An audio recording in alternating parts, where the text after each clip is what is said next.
Oh my.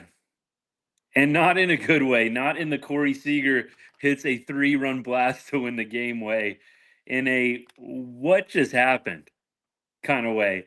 I don't even know where to begin. We've got a few ideas, but we'll get to everything here in just a second. All the key moments, some of the highlights, a couple of them. There were a few bright spots in this game. Of course, if you did not watch, the Rangers drop game 1 of 3 to the Colorado Rockies in Denver. Score of 4-2. Rockies take the lead in the bottom of the 8th inning on a Charlie Blackmon 2-run double. And the Rangers come up empty in the ninth, lose this one 4-2. Terrible loss. And we're going to get into why in just a little bit. But first of all, y'all know here at Right On Rangers, we cover everything sports, but we put a little bit of an extra emphasis on all the teams that we love from the great state of Texas, including the Rangers. And man, is there a lot to unpack in this one today. Let's go ahead and get right into it. So, in my mind, there's two things, maybe I'd go with three things that stand out as the main contributors to the loss tonight. First of all, let's go surface level. So, we had a terrible, terrible strike zone tonight. Strike zone was absolutely horrific. And look, you know, those of you that have been with me for a while, I don't come on and say this all the time, once in a while. So I'm not guy whose team loses and we just complain about the strike zone, because there's been plenty of games where the Rangers just haven't played well, haven't hit well, nothing to do with the strike zone. But with that being said, I don't know if there was a more impactful bad call in this game than the Nate Lowe called third strike with the bases loaded in the, what was it, the top of the 7th inning, when the Rangers finally took the lead on that Corey Seager walk. The strike zone was absolutely ridiculous tonight. I'll probably post to my stories and show y'all how bad of a call we're talking. We're talking not even close. Not even close. And bases loaded at that point. You've got the reliever on the ropes, and you're giving away free strikes and a free out in the case of Nate Lowe getting rung up strike 3 on a pitch that was probably over half a foot outside. Over half a foot outside easily. So I think you start there. The zone was all over the place tonight. Bochy, you could tell, was getting fired up as the game was going on. I thought actually for a moment that he got called out, or excuse me, he got thrown out of the game. It was after the Carter at bat. They were kind of showing Will Venables for a little bit, and I was like, did Bochy get thrown out? I mean, I didn't know why they were showing Venables in that spot, but Bochy was finally getting fed up at the end of that game. The strike zone was completely ridiculous tonight, and Nate Lowe getting called out on strikes in the top of that 7th inning was just huge. Nate Lowe had been hitting the ball hard all night long. All night long, Nate had been hitting the ball well, seeing it well. In fact, in the at bat previous to that called strikeout, he had pretty much sent a laser line drive, ground ball right up the middle. Shortstop was Shaden and was right there. Nate Lowe had been having good at bats all night long. Who knows what he does if the umpire can just call balls and strikes correctly. And guys, this is what we're talking about when we've had the debate about, about strike zones and about, should they go to the challenge system, should they go to an electronic strike zone. The argument of, it all balances out, all things are fair eventually, it's not accurate. There's not any kind of makeup call. I mean, maybe a 1 in 1,000 chance there's going to be an opportunity for a makeup call when you ring up a guy on a pitch 6 inches outside the zone, at least with the bases loaded in a 2-1 ball game. There's just not going to be a very likely chance for a makeup call in that spot for things to balance out. That's a huge call. It's one that would have easily been overturned if you have a challenge system in place like they do in AAA and in the minor leagues with balls and strikes. So at minimum for next year, I really hope they go to the ball strike challenge system. If you're not going to go robo ump, which I know Manfred's talked about coming in the next couple of years. If you're not going to go full robo ump, you got to go at least challenging balls and strikes. And I know that some of the Rangers pitchers, John Gray, some of the bullpen guys were getting the benefit of some calls, but I mean, correct me if I'm wrong. I don't think that this happened, but I don't think that the Rockies had a bases loaded situation tonight. Maybe once. I don't know. I didn't feel like they did. I could be wrong on that, but didn't have that bad of a call go against them with bases loaded. So with that, I don't think that there's any question MLB needs to move to at least a challenge system. And I think we've talked about the challenge system here on the show and what that would look like. I think we discussed you get like one basically every half inning. So in the minor leagues, you get a challenge every half inning, and then you get two, I believe, in the seventh inning and on. It might be per batter. It might just be one per team. I'm not 100% sure on that. Can't remember. Go to it, please. Ridiculous strike zone tonight by the home plate umpire. It did, I think, cost the Rangers some runs. I don't know, and I can't say with 100% certainty that Nate Lowe drives in some runs there in the top of the seventh with the bases loaded, but he had been hitting the ball well all night long. And when you just straight up take the bat out of his hands when the pitcher had just walked Corey Seager, you're not trying to walk home or run there. I mean, you're trying to be careful with Corey Seager, who we're going to talk about a little bit later on. Seager heating up right now, hit a home run, hit a double tonight. You're not trying to walk Corey Seager there. So clearly you've got the pitcher on the ropes. And see, that's the thing that I don't get is the pitcher, and I'm not sure on the name off the top of the head. I'm gonna try and go to the box score and look it up as we go. But you got a guy that I think it was Lawrence who had just walked Seager, had two walks, and clearly was on the ropes. I have no idea why, as an umpire, you're giving that guy any kind of benefit of the doubt. Look, you've got a John Gray, and John Gray wasn't perfect tonight, but I'm just using his name as an example. You've got a John Gray who's painting the corners all night long.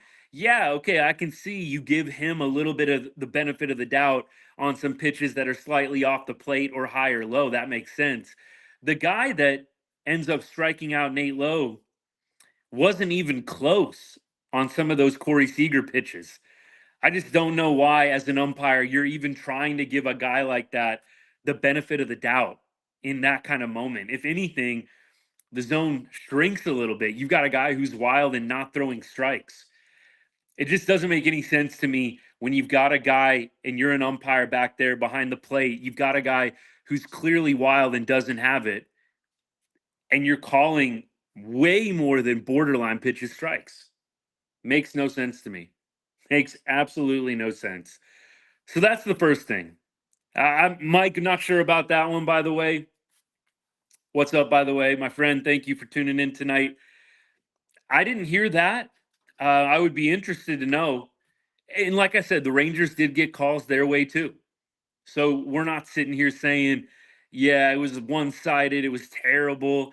It just so happens that the biggest missed call in the game went to the Rangers. It did. The top of that seventh inning, Nate Lowe getting called out on a pitch, probably at least half a foot outside. It's a huge, huge spot in the game. That could have been Rangers break the game wide open, and you've got maybe a 3-4 run cushion. And that changes the whole complexion of the game, the whole complexion. So let's talk about a couple other things. This was pretty much a quintessential Leody Taveras night in that you saw the flashes and the potential of Leody making an outstanding play. I believe it was in the same inning. In the same inning, the bottom of the seventh inning, right? The first out or second out, Leody makes an outstanding play running back on a fly ball all the way to the track. And that's a play, by the way, that earlier on in this week, Leody muffed completely. So when he was going back, I got to be honest, I'm holding my breath, just hoping Leody comes down with that ball on the track, and he ended up making an outstanding, outstanding play. But then on a play that would have got you out of that inning, out of the seventh inning with the score 2-1 with the lead intact. Leody comes in probably 20, 25 yards and calls off Corey Seager, who was pretty much camped under the ball. I mean, Seager is camped under that ball. So for the people or for anybody saying, why didn't the infield catch it? It's because Leody has priority, and you can clearly see Leody calling off Seager at the end of the play. You can see his mouth yelling, got it, or ball, or whatever they call, and Seager moves. So we don't need any kind of defense there of why isn't the infield catching it? They're going to get out of the way if the outfielders call them out. That's little league stuff. So Leody, I don't know why didn't let Seager just handle that one. Seager is camped. And you don't need to, as an outfielder, get every single pop fly. I mean, great if you can get to it, awesome. But what's easier? Seager literally standing there camped under it, or Leody running in at full speed? And you know Seager is probably saying, got it, mine. So there's that communication there. That was a mile high pop fly. What I'm trying to say is it's not like Siege is like running back full speed and Leody's got to call him off. That ball was a mile high in the air and Corey Seager was camped under it. I have no idea why Leody felt the need to call him off there. Still should have caught it. It hit him right in the glove. If it hits your glove, you should be catching it as a major league player. So, with that, I really am just totally at a loss for what to do. I think you're just gonna have to play out what you got with Leody right now. I know that they're not going to demote him. I know that they're not going to bench him. They're going to keep playing him. It's just very obvious. They're going to keep playing Leody. We just got to get used to it. But here's my one thing. So you've got Leody in center field. Isn't isn't it maybe time for Carter to get a shot? That's, I think, at least one thing you could consider. Is Carter really a worse defender out there than Leody? I would kind of like to see at this point Carter take control of center field and see what happens. I don't like Leody out in center field. He can make incredible plays, but your center fielder needs to be the sharpest outfielder out there. I don't know if any of us would say, as Rangers fans that have watched Leody and the other outfielders for years now, I don't think a lot of us would say Leody is the most cerebral, sharpest outfielder that the Rangers have. I would probably say Evan Carter would play a better center field than Leody at this point. I mean, look, I have no idea why they haven't tried it out. Maybe they are thinking about it. Maybe it's not even a thought in their minds to move Leody away from center field. But I would really like to see somebody else man center field. Jankowski, let Leody play some left. They're clearly not going to bench Leody. Let Leody play some left. Your center fielder can't be making this many mistakes. This is like the third or fourth muffed ball. I would really like to see Evan Carter get some center field reps. We have to move past Leody's getting DFA'd or benched. I know I do. And I go back and forth. Leody's been such a hot hitter lately. And I have been giving him his props the past couple of nights. I was real hard on him the other night. But the past couple of nights, Leody's played well. He's hit the ball well. He went 0 for tonight. Did have a walk, so got on base once. But I'd like to see Evan Carter man center field. And I know that the Carter debate rages on. Why aren't they hitting him against lefties? It's clear that he does struggle against lefties. At the same time, I don't know how a guy gets better against lefties if you don't play them. If you don't play a guy against lefties ever, a 21, 22-year-old kid, however old he is, how's he ever going to get better playing lefties? And at this point, I would rather have Evan Carter striking out every single time against lefties, but have him play a solid left field instead of Zeke Duran. who I know Duran tonight goes 2 for 3, but nevertheless, I'm not really interested in Zeke Duran getting a ton of at bats at this point. Kind of a nice segue to Wendzel, who I don't know why they continue to give at bats to. Wendzel is hitting 071 on the season. Look, we're not rooting against him. Let's let's not confuse things. I know whenever sometimes we're critical about certain players on the Rangers, there's always inevitably the Rangers fans that just immediately come to everybody's defense no matter what. Wenzel is hitting 071. Why can't Josh Smith play third base against lefties? Why are you even wasting at bats on Wenzel? He's clearly in over his head. I just do not understand why they continue to play Wenzel. He needs to go back to the minor leagues. We thought some people are thinking Wyatt Langford needs to go back to the minors to get right with his swing. Send Wenzel back to the minors. I mean, let some of the new guys that just got called up play. I do not know why they continue to give Wenzel 4 at bats a night. He is clearly, very clearly not ready for major league hitting, for major league pitching. I think that they need to stop with the Wenzel experiment for now. I get it. You're facing a lefty and you're trying to load up on the righties. Whatever. I would rather have Josh Smith play third base and face a left-handed starter than have Wenzel go 0 for 4 every single night. I mean, it is rare you look at the box score when Wenzel gets an opportunity and he's getting one, even, I mean, even a walk just on base. So for me, I'm ready for the Wenzel experiment to be over. I'm ready for Duran to get less at bats. I don't care about the 2 hits today. Zeke Duran was one of our best hitters in April and May and then totally tanked the rest of the year. Same thing with Leody last year. I think we all get rose-colored glasses a little bit. I think with the World Series championship, even I do. So I'm not sitting here judging or being condescending. We all have the rose-colored glasses from the World Series championship. Let's remember, Leody Taveras and Ezekiel Duran had very, very hot first 2 months of the year last year. 300 hitters, April, May, a little bit of June. And then both of them fell off a cliff before the season had even reached the halfway point. So for me, I know what I'm getting out of those 2 guys, and it's probably 250 hitting at best. I would rather watch, and Mike, I couldn't have said this better. I have the same exact thought.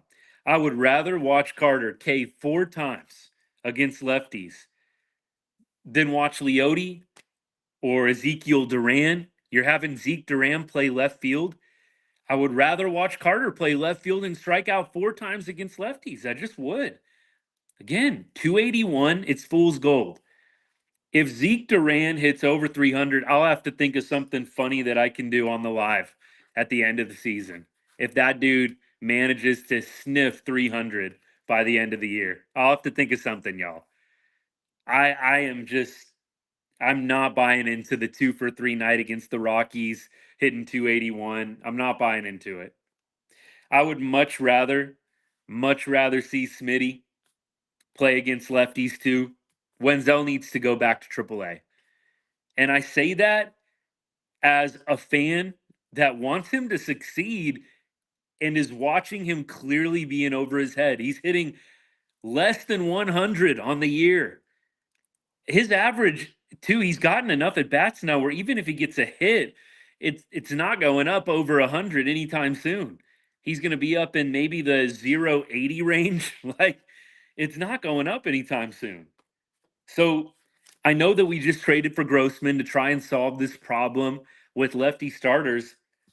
The rest of the league has got to be looking at this. And I mean, I know that not everybody has just lefties on deck ready to throw against us, but I can only imagine if I'm in division, I'm trying to line up the lefties against this team. The Rangers need to figure out the left-handed starting pitching situation, and I'm talking about their lineup against them. Because every time we face a lefty, I know that we faced Sears in the Oakland series. Simi got off to a good start against Sears. I think we put up 4 runs against Sears. But look, lefties have been an issue, and that's why we traded for Grossman.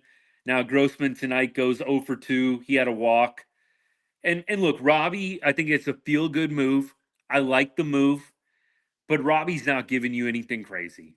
Last year, we all know what we're going to get from Robbie. He's going to hit maybe 250. He's going to hit some homers here and there. But if you gave Robbie Grossman 162 games, he's probably not hitting more than 20 home runs at the most. Maybe that's generous, maybe 15. Robbie Grossman is not going to power this team. It's going to have to come from other places. And there are some guys that have to figure it out against lefties. Having to take Evan Carter out, though, every single game against lefties, I think it's a huge disadvantage. We've seen Duran's defense in left field be costly, let in a run, right? Duran against Oakland dropped a fly ball, a run eventually scores off of it. Tonight, Leody, same thing. I'm ready for them to just play the best guys defensively out there and see what happens. The best defensive outfield for the Rangers right now is Jankowski, Evan Carter, and Adolis Garcia. That's the best outfield, the best defensive outfield right now. And honestly, Jankowski, that is something that they need to continue to do in terms of giving at bats to him. He was 0 for 1 tonight, came in for Duran once there was a righty in there. So I really think at this point, just go Jankowski, Carter, and Garcia. And I know that Leody's probably not coming out of the lineup. That's evident. So maybe you have Leody in left field and you mix in Leody, Jankowski, kind of do a little platoon, but that's the most ideal right now. Robbie definitely hits lefties well. He definitely hits lefties well. It's been one game, right, or 2 games technically, but I do think that he is going to be a good, solid factor against left-handed starters. So I'm glad that Robbie is back. I think it was a great trade, a feel-good trade. Hopefully, he'll produce for us and help get the offense jump started against the lefties, who we're really, really struggling against right now.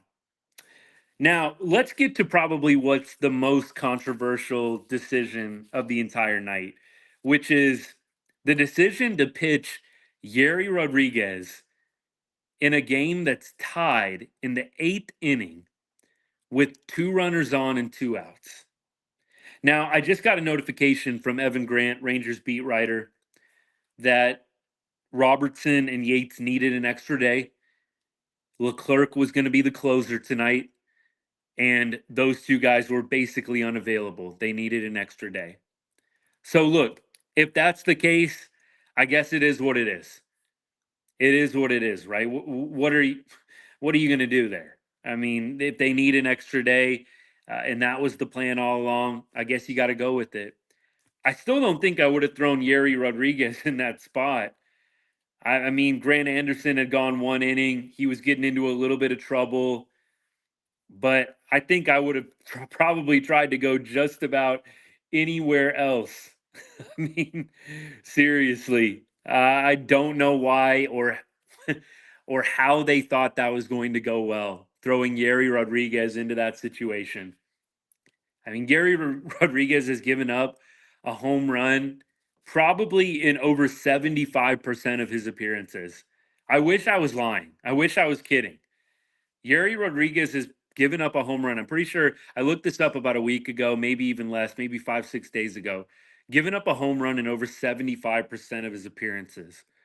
So why you thought bringing him in against Charlie Blackmon, a veteran hitter?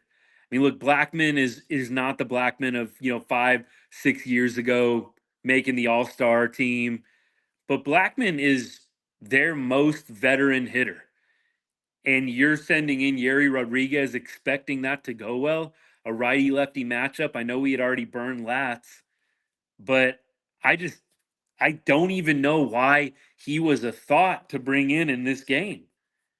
I don't even know why he was a thought. I would have rather brought in Leclerc for the 4-out save than Yeri Rodriguez in that spot. I would be interested to know why that wasn't even an option. So you see Grant Anderson getting in trouble. Leclerc is probably going through his warmups at minimum in a 2-2 ball game. You got to think. So why not even a thought to go 4-out save Jose Leclerc? I would have much rather gone 4-out save Jose Leclerc. Who's to say Leclerc doesn't come in 1, 2, 3 pitches, gets Blackman out? That's nothing. Now, Leclerc could have come in and given up a base hit as well. We know Jose is not lockdown Kirby Yates, but we know that Jose Leclerc has a better shot at getting out of that jam than Yeri Rodriguez. 100%. Mike just saw that comment. I see why. CY must. I don't know. I think CY's hands are tied a little bit with all these injuries, and maybe to an extent Bochy's are as well. But I can tell you this: I would have much rather gone 4-out save Jose Leclerc than gone to Yeri Rodriguez. I would have rather left Grant Anderson in the game than go to Yeri Rodriguez in that spot. It was a curious move, but clearly the Rangers were trying to rest Robertson and Yates, who had thrown a fair amount in the Oakland series. But nevertheless, I will say this: you got to think that after a day off, both of them would have been able to tag team 4 outs at the end of the game. That's the thought that came through my mind. We couldn't get 4 outs out of those two guys. We couldn't have had Robertson get the out in the eighth and then Yates come in the ninth. I mean, I don't know. Who knows if the Saturday Sunday games are even going to be close? That's kind of my argument. Like, I'm not saying that the Rangers are just going to smoke the Rockies both Saturday and Sunday, but would anybody be shocked if he did? I mean, if they did blow out the Rockies Saturday and Sunday, nobody would be surprised. And you don't even have to use Yates or Robertson in a blowout. So for me, my mentality, and I know, and obviously I don't know the conversations in the locker room, but this is probably going to be, I think, if I was betting, one of the only close games. I would be really surprised if both Saturday and Sunday are 1-run games. Hey, if I'm wrong, I'm wrong. But if I'm betting, I'm saying no, the games on Saturday, Sunday are not going to be 1, 2, 3 run games. So look, we'll see. But I think that they could have easily had one of those two dudes at least get out of the jam in the eighth inning. Hey, can you give me 1 out here? Can we get 1 out? So who knows? Don't know what those inner conversations were like, but I'll tell you this: Yuri Rodriguez, 1000% no in that kind of spot. And I know that they're trying to give some of those guys opportunities, right? You're trying to see, like, okay, can Yuri Rodriguez, maybe if we throw him into a slightly higher pressure situation, right? Not a blowout game. Maybe he'll be like razor sharp focus and we'll just see a completely different dude. But look, can we start with, like, he has a 3-run lead, he has a 2-run lead before we throw him into 2 on against one of the better hitters in the Rockies lineup in a tie ball game? You know, this is actually interesting. We'll jump in and out here looking at the comments. Josh Smith, the last time I looked, was hitting above 300 against lefties. Now, this was about a week ago. He did hit against lefties, multiple times over the past week. So I'm not really sure exactly what the splits are, but I'll look them up for y'all since we're on the topic at this point, see how Josh Smith is hitting lefties. So Josh Smith, he has 25 total at bats against lefties, and he's hitting 280. That's very respectable. 25 is a small sample size, no doubt. To give you the contrast, he's got 87 at bats against righties. But I think you got 280. He does have a double. He's got 2 walks. So OBP is 379 against lefties. He does have 8 strikeouts, which comparatively to righties, he does have a higher strikeout rate against lefties. But at this point, he's hitting 280. I'm going to go ahead and let that ride. I'm not having Wendzel take any at bats away from him. Now, if I see that average start dipping low 200s, okay, now we're talking. Now we are maybe getting Zeke Duran some at bats against lefties. But I think Josh Smith just needs to play third base every day for this team. You feel like Josh Smith at least gives you a quality at bat up there every time. I don't even feel like Wenzel has a chance when he's up there. I fully expect outs every single time he comes up to bat. And I wish I could say that Wenzel is like getting super unlucky, like he's hitting these 105-mile-an-hour screamers and they're just like right at somebody. I mean, most of his outs today were weak pop ups. I mean, he came up late on in the game in the ninth inning, weak pop up to the shortstop. I mean, it's not even really a competitive at bat with him. So for me, Smith every day. Smith every day. And then I think the other move that I would make is I would let Evan Carter play center field every day. They must have a plan for him. I would love to know what it is, but I don't know how he's going to get better hitting lefties without actually playing. And if you're going to use the logic that they probably used with Yeri Rodriguez tonight to an extent, I got to say, give Evan Carter the same opportunity, right? Give him the same opportunity. So if your theory on Yeri Rodriguez is let's throw him in there and just see how he does in a big spot, at least give Evan Carter some long runway too. Let him play like 10 consecutive games against lefty starters and let's see what the average is after those 10 games, after those 10 starts against lefties.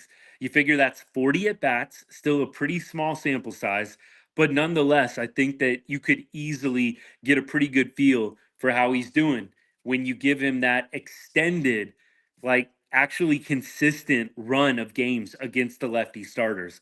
Popping him in there once in a while, I just don't think is going to do the job in that regard. I think that he is going to need, hey, dude, you're just the starter.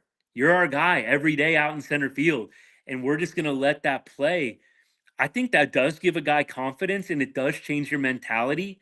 Right now, when you only have him starting against righties, or excuse me, yeah, against righties, and he kind of knows, I'm pretty much getting benched if there's a lefty, or if I do actually get an opportunity, I better do well. It's a lot of pressure. If you just know, hey, Evan, you're the everyday guy out there. You play a great center field. You got good eye up at the plate. You got wheels. We're just gonna let you play, right? I think if they did that, that would probably really free him up mentally. So you're not pressing as much every time you get an opportunity against lefties. So I really think that they need to give Evan Carter some leash. The bullpen leash at this point is probably due to the fact that there's just so many dang injuries, but give Evan Carter some leash and let him play center field. He can't do worse than what Leody's given us so far. Now, let's look at Corey Seager because this is the lone bright spot for me tonight is Corey Seager. I think you can also say John Gray. Okay, let's not be unfair. John Gray, definite bright spot tonight in his return to Coors Field. Crying shame that John Gray didn't get a win tonight. Crying shame that John Gray goes 6 innings strong, 1 earned run, 7 strikeouts, 8 hits allowed. He did have 1 walk, and he doesn't get a win tonight. That is a shame. Rangers offense just did not come to play today. We had 3 guys total in the lineup that got hits today. Zeke Duran, he had 2. Heim had 1. Corey Seager had 2. I really hope, at minimum, if nothing else, this game unlocked Corey Seager. He hit a bomb against Oakland a few nights ago to win the game for the Rangers. Huge, huge moment. He hits a double today, Oppo, kind of Oppo center, right? And then has a huge home run, 108 miles off the bat. right field into the bullpen. Absolutely beautiful to watch Corey Seager getting those extra base hits. I hope the one positive beyond John Gray's performance that gets taken out of this game is Corey Seager's back. Yeah, he's done with spring training mode, right? Finally, he's gotten all those at bats that he would have got at spring training. I really hope he's unlocked at this point. Now, look, I don't know if I'm going to be expecting monster games from him tomorrow and Sunday, but look, it's a good sign when Corey Seager is hitting home runs, hitting doubles. Average is up to about 240 now on the year. Seager drove in the 2 lone runs for the Rangers today. And I'll tell you what, if they can get him going, that is a game changer for this team, especially considering our offensive struggles. A lot of them, I don't want to say they start with Seager, but it does feel like this team just feeds off of him. And when he's doing well and hitting well, this whole entire team takes it up to another level. So, look, at minimum, I'm glad to see Corey Seager having a great day at the plate. Feel bad for John Gray. Didn't get the loss tonight. That goes to Lats. But I feel bad for John Gray. Tough luck, no decision tonight for him in his return to Coors Field, playing his former team, the team that drafted him. He deserved to get a win tonight, and it didn't happen. Bats didn't get it done. Now, we said all along this entire week, as we look forward to Saturday and Sunday's matchups, we said this entire week that we would be pleased with a 5-2 record at the end of the week. Could we just go 5-2? Now, what that means is the Rangers are going to have to win the next 2 games.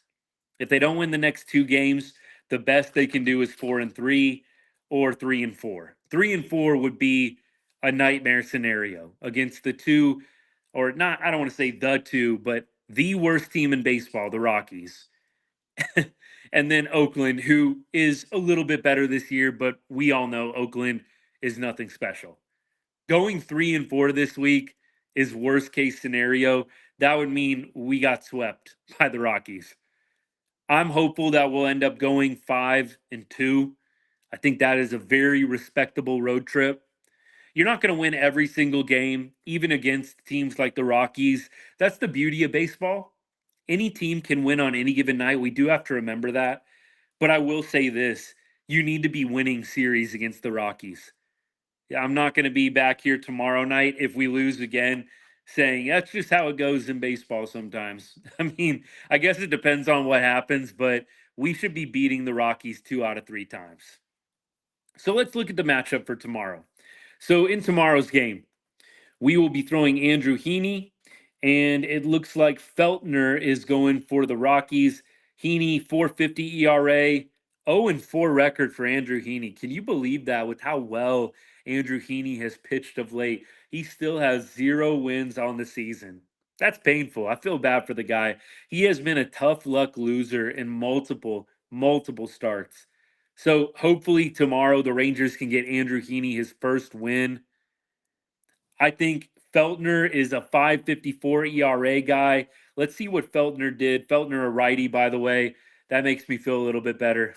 Can we just face right-handed starters? Because the lefty starters, it doesn't matter who they throw, who the opposing team throws. If it's a lefty starter, there is a chance we will make him look like the best pitcher in Major League Baseball.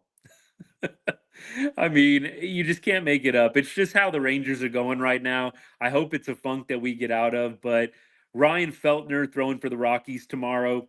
In his last start, Pittsburgh lit him up. He went 5 2/3, gave up 8 hits, 5 earned runs. Against Miami, he did pitch well. He went 8 strong, only 3 earned runs. And then against San Diego, April 23rd, 4 innings pitched, 10 hits allowed, 2 walks, 4 earned runs. That's miraculous. 4 earned runs with 12 combined base runners allowed. Not bad, especially for a guy that doesn't strike out a lot of players.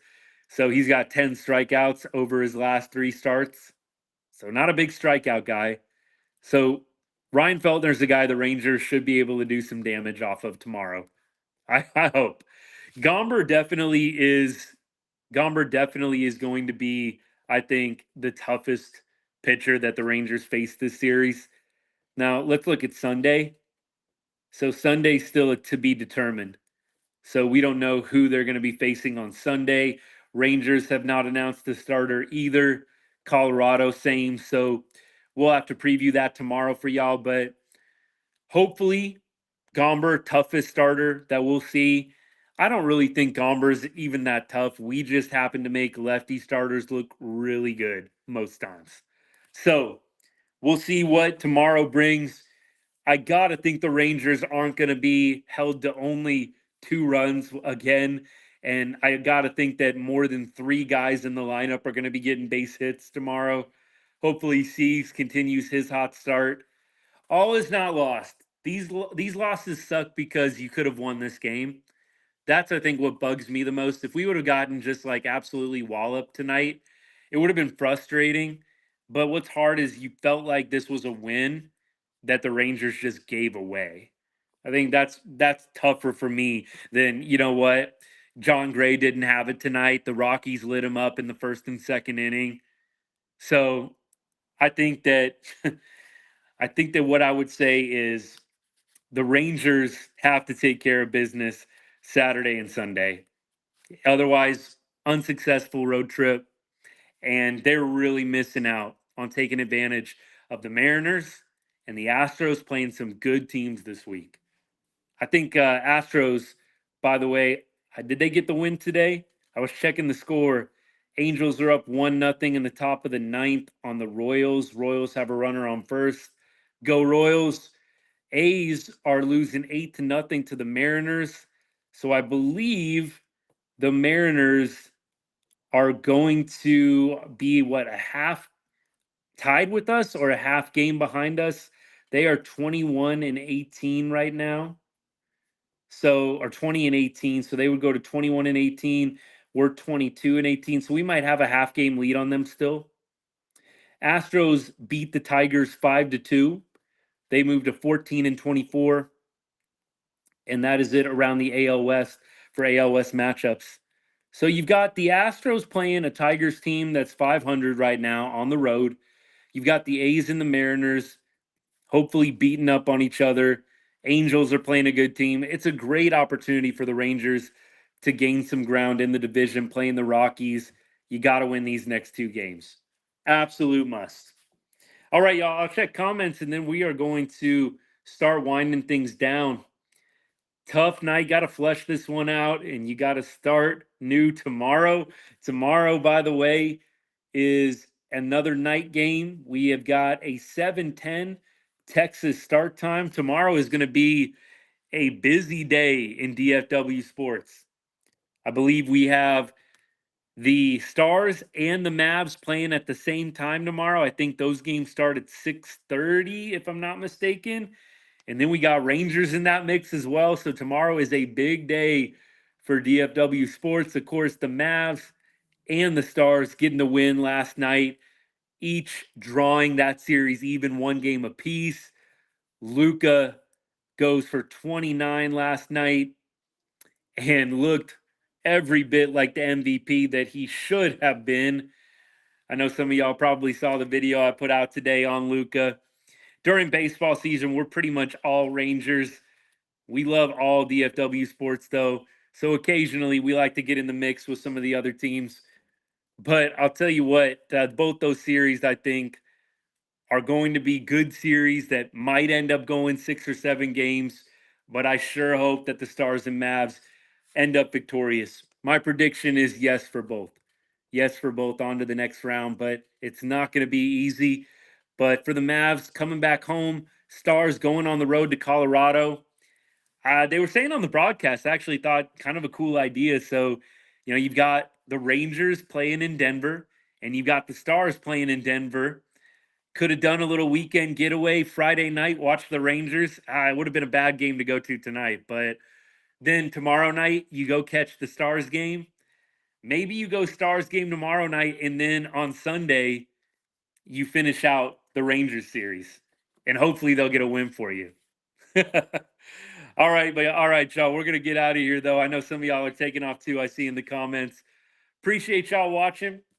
By the way, an update on our system. We end up dropping today, so I believe we are down to around $50 in profit. betting 1 cent on every follower that we have on Texas Rangers money line, basically Texas Rangers to win.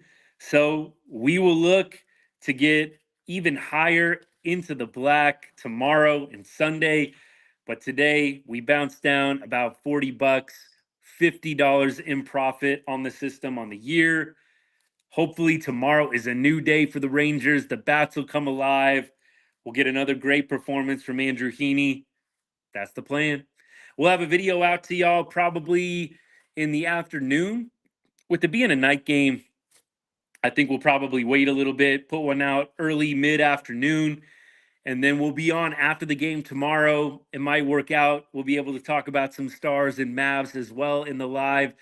All three teams, major teams besides the Cowboys, playing tomorrow night.